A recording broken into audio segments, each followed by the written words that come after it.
నమస్తే, welcome to Sakshi digital. నేను మీ కృష్ణబాల.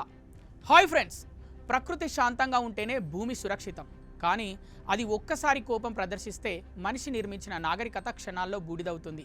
సరిగ్గా అలాంటి ఒక భీకర దృశ్యం ఇప్పుడు ప్రపంచాన్ని వణికించింది.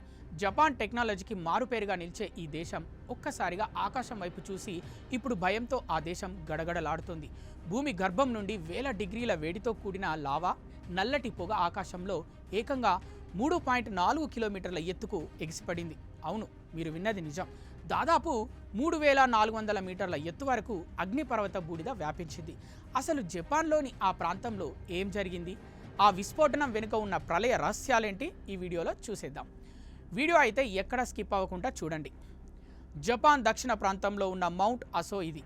జపాన్లోనే అతిపెద్ద క్రియాశీల అగ్నిపర్వతం.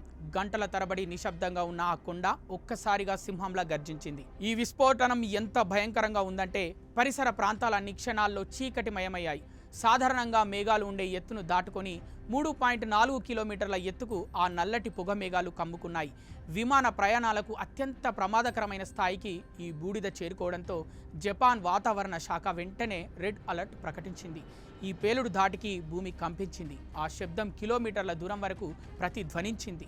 ఆ సమయంలో మౌంట్ అసో సమీపంలో పదుల సంఖ్యలో పర్యాటకులు ఉన్నారు. ప్రకృతి అందాలను చూడటానికి వెళ్ళిన వారికి ఒక్కసారిగా మృత్యువు ముఖాముఖిగా కనిపించింది. ఆకాశం నుండి కురుస్తున్నది వాన కాదు, వేడివేడి రాళ్లతో కూడిన బూడిద. స్థానిక అధికారులు వెంటనే రంగంలోకి దిగి పర్యాటకులను సురక్షిత ప్రాంతాలకు తరలించారు. ఆ అగ్నిపర్వతం నుండి వెలువడిన విష వాయువులు ఊపిరితిత్తులను నాశనం చేసేంత ప్రమాదకరమైనవి. ఇల్లు, రోడ్లు, వాహనాలు అన్నీ నల్లటి బూడిద పొరతో నిండిపోయాయి. ఇది కేవలం ఒక పేలుడు మాత్రమేనా, లేక రాబోయే భారీ విపత్తుకు సంకేతమా అన్న వివరాలు పరిశీలిస్తే జపాన్ దేశం భౌగోళికంగా పసిఫిక్ రింగ్ ఆఫ్ ఫైర్ మీద ఉంది. ప్రపంచంలో జరిగే అత్యధిక భూకంపాలు, అగ్నిపర్వత విస్ఫోటనాలు ఇక్కడే జరుగుతుంటాయి. మౌంట్ అసో విస్ఫోటనం అనేది భూమి లోపల పేరుకుపోయిన విపరీతమైన ఒత్తిడికి ఫలితం. శాస్త్రవేత్తల ప్రకారం భూమి పొరల లోపల టెక్టోనిక్ ప్లేట్లు కదులుతున్నప్పుడు ఇలాంటి భారీ విస్ఫోటనాలు సంభవిస్తాయి. అయితే ఈసారి విస్ఫోటనం ఇంత తీవ్రంగా ఉండటం వెనుక కారణమేంటి?